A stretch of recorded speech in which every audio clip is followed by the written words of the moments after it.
Hello friends, welcome back to Hindi mirror channel. आपके लिए आज का जो हिंदी मिरर की तरफ से कंटेंट निकल कर आ रहा है, आपके लिए कंटेंट है उत्तराखंड मुक्त विश्वविद्यालय के जो हिंदी भाषा उद्भव एवं विकास बुक का नाम है। और ये जो कोर्स है BAHL 302, यानी कि ये जो कोर्स है थर्ड ईयर के जो स्टूडेंट हैं उनके लिए है, उत्तराखंड ओपन यूनिवर्सिटी के। और ये आपका सेकंड पेपर है। इससे पहले मैं BAHL 301 अपलोड कर चुकी हूँ। अगर आपने वो वीडियो नहीं देखी है तो उसको देख लीजिए। और अगर आप सेकंड ईयर के स्टूडेंट हैं तो सेकंड ईयर के भी हिंदी के दोनों पेपर 201 और 202 अपलोड हो चुके हैं। उसमें बहुत अच्छे से आपको पूरी बुक आप नहीं पढ़ सकते हैं, तो यहाँ से मैंने आप लोगों को यूनिट वाइज समझाया है कि आपको कौन से टॉपिक पढ़ने हैं। तो उन वीडियो को आप ज़रूर देख लीजिए, प्लेलिस्ट अलग अलग बनी हुई है। चलिए, वीडियो शुरू करने से पहले अगर अभी तक आपने सब्सक्राइब नहीं किया है तो कर लीजिए, बेल आइकन हिट नहीं किया तो कर दीजिए, और साथ में एक लाइक तो बनता है वीडियो शुरू होने से पहले, और शेयर ज़रूर कीजिए। शुरू होते ही वीडियो पे क्लिक करते ही आप शेयर क्या कीजिए, क्योंकि उससे क्या होता है, आप जैसे ही स्टूडेंट वेट करते हैं कि किसी तरह से हमें थोड़ा शॉर्ट वे पता चले कि किस तरह से हमें तैयारी करनी है एग्ज़ाम की। और एग्ज़ाम आपके जल्दी ही आने वाले हैं, 8-10 दिन बाकी हैं, 1 तारीख से एग्ज़ाम शुरू हैं। चलिए, बने रहिए हिंदी मिरर के साथ और कमेंट बॉक्स में ऐसे ही अपनी क्वेरी सेंड करते रहिए। देखते हैं आज का आपका टॉपिक। जो BA थर्ड ईयर के स्टूडेंट्स हैं उनके लिए हिंदी का जो सेकंड पेपर है, क्वेश्चंस किस तरह से बनेंगे। पेपर सभी को मालूम है कि 2 घंटे का होगा। पहले पेपर 3 घंटे का होता था, लेकिन अब पेपर जो है 2 घंटे का होता है। क्वेश्चंस उतने ही आते हैं, थोड़ी बहुत ही क्वेश्चन इधर उधर कम हुए हैं, लेकिन क्वेश्चन उतने ही आते हैं। आपको 2 घंटे के अंदर ही अपना पेपर पूरा करना होता है, और आपको जो है टाइम के अकॉर्डिंग ही सारा पेपर सॉल्व करना है, क्योंकि टाइम कम होता है और पेपर बहुत लेंदी आता है। तो अच्छे से तैयारी कीजिए जिससे आपका एग्ज़ाम अच्छे से जाए। चलिए देखते हैं जो आपके यूनिट 1 है उसमें क्या आपके टॉपिक हैं। तो जो यूनिट 1 है वह है आपकी, यहाँ पर देख लीजिए, यूनिट 1 यानी कि खंड 1 में हिंदी भाषा और लिपि। ये आपकी 100% में यूनिट जाएगी। यहाँ से क्वेश्चन आप समझ लीजिए आपका 50% पेपर यहीं से बनेगा, ठीक है। और इसमें आपकी 2 ही यूनिट हैं इस वाले पेपर में, तो 50% क्या समझिए आप 60% पेपर मान के चलिए कि यहीं से आपका पेपर बनेगा। और पेपर में सीधे सीधे आपके सिलेबस से ही क्वेश्चंस पूछे जाएंगे, कुछ भी इधर उधर नहीं भटकना है आपको। इन्हीं टॉपिक्स को आप तैयार कर लीजिए। पहला टॉपिक हिंदी भाषा का उद्भव एवं विकास पढ़ लीजिए अच्छे से, 100% बनेगा। हिंदी की उपभाषाएं कौन कौन सी हैं और हिंदी की बोलियां, इनको बोलियों को अच्छे से पढ़ लीजिए, जैसे खड़ी बोली, ब्रज भाषा, कौरवी भाषा, इन सब के बारे में अच्छे से पढ़ लीजिए। 5 आपकी उपभाषाएं हैं उनके बारे में भी डीपली पढ़ लीजिए। फिर आते हैं आपके तीसरे टॉपिक पर, भारतीय संविधान एवं हिंदी। तो भारतीय संविधान में हिंदी जो है उसका क्या रोल रहा है, और भारतीय संविधान के बारे में पूरी जानकारी आपको जो हिंदी से संबंधित है वह सारा पढ़ना है। और देवनागरी लिपि का उद्भव एवं विकास के साथ साथ इसकी विशेषताएं पढ़नी है आपको।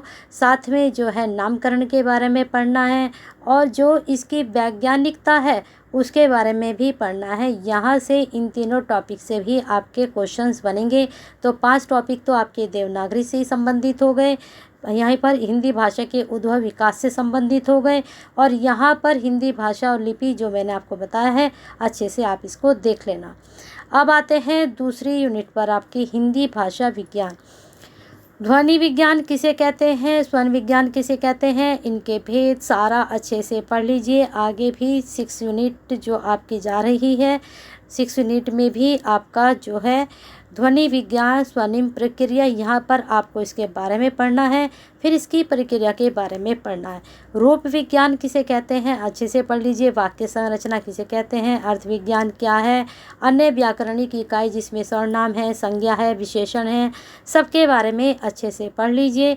हिंदी की शब्द संपदा क्या है उसके बारे में भी आपको पढ़ना है। तो यहाँ से समझ लीजिए 50% आपका पेपर यहाँ से बनना है और 60% आपका यहाँ से बनना है। इस प्रकार से आपका 100 नंबर का ये पेपर बनेगा। चलते हैं अब थोड़ा अंदर से यूनिट वाइज हम चेक कर लेते हैं कौन कौन से टॉपिक आपके निकल कर आ रहे हैं। वहाँ ऊपर तो हमने शॉर्ट में बता दिया, अब थोड़ा अंदर आ जाते हैं। हिंदी भाषा का उद्भव विकास हो चुका था, साथ में इसका अर्थ व परिभाषा, और हिंदी भाषा का उद्भव विकास तो आपको पढ़ना ही है। हिंदी भाषा का मानकीकरण के प्रश्न आपको करने हैं। मानकीकरण देख लीजिए, लेकिन 2 टॉपिक तो बहुत ही महत्वपूर्ण है, उद्भव विकास, भाषा एवं अर्थ, और भाषा का उद्भव विकास, ये तो है ही। ठीक है, चलिए आगे चलते हैं दूसरी आपकी यूनिट पर, मतलब यूनिट आपकी यही है। टॉपिक देखते हैं कौन सा टॉपिक निकल कर आ रहा है। देखिए, जो चीज़ मैंने आपको बताई वही यहाँ पर प्रश्न आपके बन रहे हैं डिस्क्रिप्टिव। अब आते हैं हिंदी उपभाषाएं एवं बोलियों पर। अब हिंदी की उपभाषाएं बोले, इनका जो भाषा का विकास क्रम है उसको पढ़ लीजिए। उपभाषाएं और कौन कौन सी हैं और बोलियां कौन कौन सी हैं। प्रमुख बोली का जो परिचय है, जैसे खड़ी बोली है तो खड़ी बोली के बारे में विस्तार से पढ़ लीजिए। आगे आते हैं, आपके कौन कौन से टॉपिक बनेंगे नेक्स्ट यूनिट से देख लेते हैं। आपके जो बन रहे हैं भारतीय संविधान एवं हिंदी, इसमें संविधान और हिंदी, राजभाषा अधिनियम, राजभाषा और राष्ट्रभाषा का अंतर भी पूछा जाता है। राजभाषा व राष्ट्रभाषा का प्रश्न यहाँ पर अंतर संबंधी प्रश्न बनता है और ये 100% क्वेश्चन हमेशा पूछा जाता है। ठीक है, तो यहाँ से आप ये याद कर सकते हैं। आगे चलते हैं, आप हर यूनिट से एक एक दो टॉपिक ज़रूर तैयार कीजिए, क्योंकि जो बहुत ही महत्वपूर्ण टॉपिक होते हैं उनको नहीं छोड़ना चाहिए। आप क्या करते हैं, पूरी यूनिट छोड़ देते हैं। यूनिट अगर आपकी जैसे इसमें आपके 12-13 टॉपिक हैं तो आप क्या करेंगे, 6-7 टॉपिक पढ़ लेते हैं। पता चला जो आपने 5 टॉपिक छोड़े थे वहीं से आपके जो हैं पेपर आ गया। अब देखते हैं देवनागरी लिपि का उद्भव विकास मैंने आपको बता ही दिया है कि पढ़ना, ये पर्टिकुलर क्वेश्चन भी बनता है इसके अंदर। ये टॉपिक तो है ही, ये पर्टिकुलर भी, जैसे देखें यहाँ पर्टिकुलर बन रहा है उद्भव विकास, लिपि और भाषा का संबंध, और लिपि और भाषा में अंतर भी पढ़ लीजिएगा। ठीक है, लिपि और भाषा में अंतर भी और संबंध भी, दोनों चीज़ पढ़ लीजिएगा। और देवनागरी लिपि का जो है उद्भव विकास, साथ में वैज्ञानिकता, जैसे कि मैंने भी आपको बताया था, और मानकीकरण, बहुत अच्छे यहाँ से प्रश्न बनेंगे। बहुत इजी ये आपकी यूनिट है, इससे इजी और कोई भी यूनिट आपको नहीं मिलेगी, तो इसको अच्छे से पढ़ लीजिए। चलिए आगे चलते हैं, आपके इस पर जो देखना है हमने, ध्वनि विज्ञान, स्वर विज्ञान। ठीक है, 5 यूनिट देखते हैं। ध्वनि विज्ञान, जो ध्वनि है उसके वर्गीकरण के क्या आधार हैं, तो आधार क्या क्या है, स्वर ध्वनि, व्यंजन ध्वनि और संयुक्त व्यंजन। इसकी अलग अलग आपसे डेफिनेशन भी पूछी जा सकती है, और वर्गीकरण अगर आता है तो वो लेंदी में क्वेश्चन आपका बनेगा। परिवर्तन के कारण क्या रहते हैं, एक तो अभियंत्रण कारण रहता है और एक बाह्य कारण। अभियंत्रण मतलब जो अंदरूनी होता है, बाह्य इनके जो बाहर का होता है। बस यही इतना ही आपको पढ़ना है, यहाँ से बाहर और कुछ नहीं आपका प्रश्न बनेगा।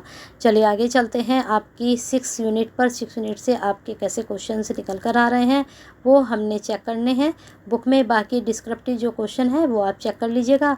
मैं सिर्फ आपको टॉपिक बता रही हूँ कि ये टॉपिक आपको ज़रूर पढ़ने हैं।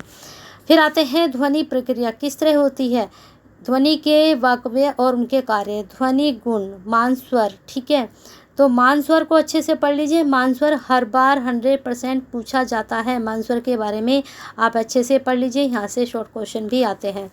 फिर है स्वनिम, स्वरूप और संकल्पना, स्वनिम और सहस्वन, स्वनिम के भेद, स्वनिम विश्लेषण की विधि, ये आपको पढ़ने हैं इतने टॉपिक। चलिए आगे चलते हैं नेक्स्ट यूनिट पर, किस तरह से आपकी यूनिट में क्वेश्चंस आ रहे हैं नेक्स्ट यूनिट से, और इनको जितना डीपली पढ़ेंगे उतने अच्छे से आप इसको एक्सप्लेन भी कर पाएंगे। नेक्स्ट यूनिट है आपका रूप विज्ञान। तो रूप विज्ञान में किस तरह से क्वेश्चन बनेंगे, एक तो आपका क्वेश्चन बनेगा जो रूप विज्ञान उसकी संरचना और अवधारणा, फिर इसके बाद शब्द और रूप, संबंध, तत्व और अर्थ तत्व क्या है, रूप परिवर्तन किस प्रकार होते हैं, रूप परिवर्तन की दिशाओं के बारे में बताना है, फिर है रूप परिवर्तन के कारण क्या है। यहाँ पर जितने भी टॉपिक हैं सारे ही बहुत महत्वपूर्ण हैं, आपको सारे एक बार गो थ्रू तो करने पड़ेंगे ही। ठीक है, रूपिम और स्वरूप भी पूछा जाता है, रूपिम के प्रकार भी पूछे जाते हैं, रूपी निर्धारण पद्धति इतनी नहीं पूछी जाती, लेकिन स्वरूप और प्रकार जरूर पूछे जाते हैं।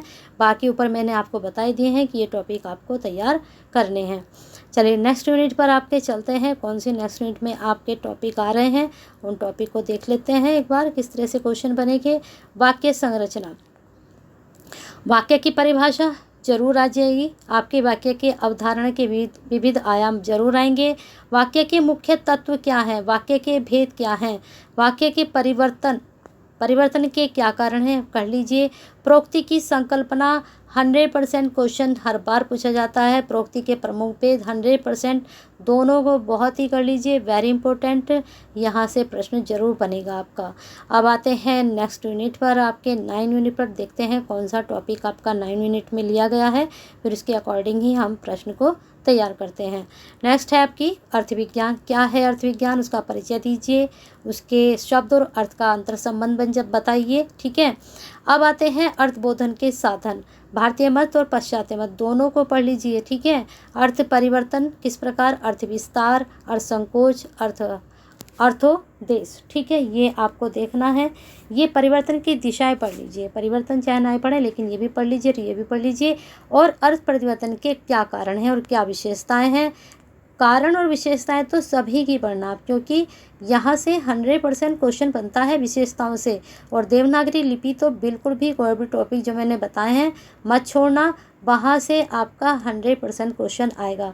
अब आते हैं अन्य व्याकरणिक इकाई। जैसे कि मैंने आपको बताया था कि संज्ञा है, कारक है, सर्वनाम है, लिंग है, वचन है, और ये चीज़ें आप बचपन से पढ़ते आ रहे हैं, तो मुझे लगता है इसमें आपको ज़्यादा ध्यान देने की ज़रूरत भी नहीं है। ध्यान तो आप दें, लेकिन बस एक बार गो थ्रू भी करेंगे तो आपकी इसकी प्रैक्टिस हो जाएगी। सर्वनाम के भेद, सर्वनाम की परिभाषा, विशेषण के भेद, परिभाषा, क्रिया की परिभाषा भेद, अव्यय की परिभाषा भेद, क्योंकि ये जितनी भी व्याकरणिक आपकी इकाई हैं यहाँ से प्रश्न भी 100% बनेगा। सभी इकाइयों में से भी क्वेश्चन पूछ सकते हैं, और अगर उन्होंने सभी में से नहीं पूछा तो जो आपकी महत्वपूर्ण इकाई है वह विशेषण है, सर्वनाम है और क्रिया है। वैसे तो ये पांचों ही बहुत ही महत्वपूर्ण है, यहाँ से प्रश्न जरूर पूछा जाता है, संज्ञा, सर्वनाम, विशेषण, क्रिया और अव्यय।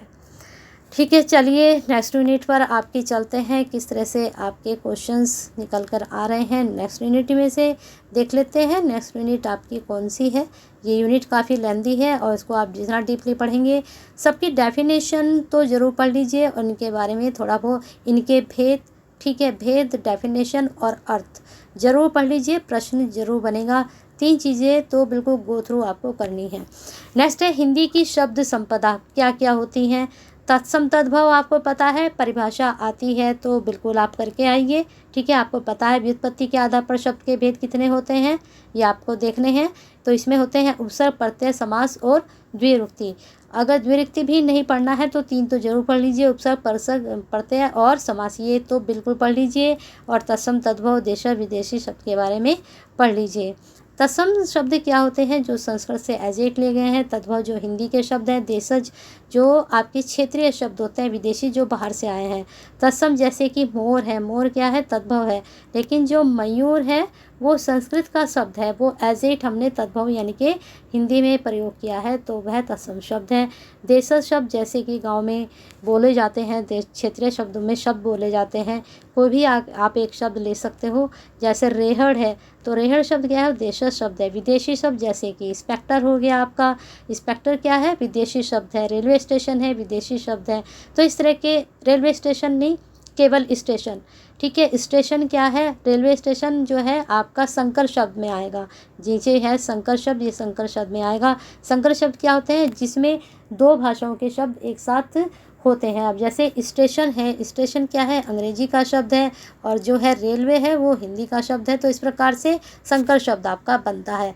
तो ये पूरा आपको गो थ्रू करना है, और इसकी वीडियो अलग से भी मैंने अपलोड की भी हैं। अगर आपको तत्सम तद्भव देशज शब्द समझने हैं, संज्ञा सर्वनाम समझने हैं, तो आप जो है टेट करके एक प्लेलिस्ट है, उसमें जाकर आप इसको पढ़ सकते हैं। वहाँ मैंने बहुत अच्छे से इनको एक्सप्लेनेशन किया है, तो आप इसको देख सकते हैं। तो इस प्रकार से ये अन्य व्याकरणिक इकाई के बाद आपकी यूनिट में भी शायद ख़त्म हो चुकी है। तो वीडियो पसंद आई है तो एक लाइक तो बनता है, कर दीजिए। लास्ट यूनिट आपकी हो चुकी है, लाइक कर दीजिए और शेयर कर दीजिए सभी स्टूडेंट्स के लिए। जो BA 3rd ईयर के स्टूडेंट हैं उन तक ये सब तक वीडियो पहुंचनी चाहिए जो आपके उत्तराखंड ओपन यूनिवर्सिटी के स्टूडेंट्स हैं। और कमेंट बॉक्स में अपनी क्वेरी सेंड करते रहिए, अपने मैसेज छोड़ते रहिए और साथ में लाइक तो ज़रूर करते रहिए और शेयर भी, और साथ में हिंदी मिनट के साथ अपना प्यार और साथ बना के रखिए। सब्सक्राइब नहीं किया, बेल आइकन हिट नहीं किया तो करके जाना, जिससे नेक्स्ट वीडियो जैसे कि पॉलिटिकल है, हिस्ट्री है और आपके सोशलॉजी है, उनकी वीडियो आपको मिले तो आप तक पहुँचे।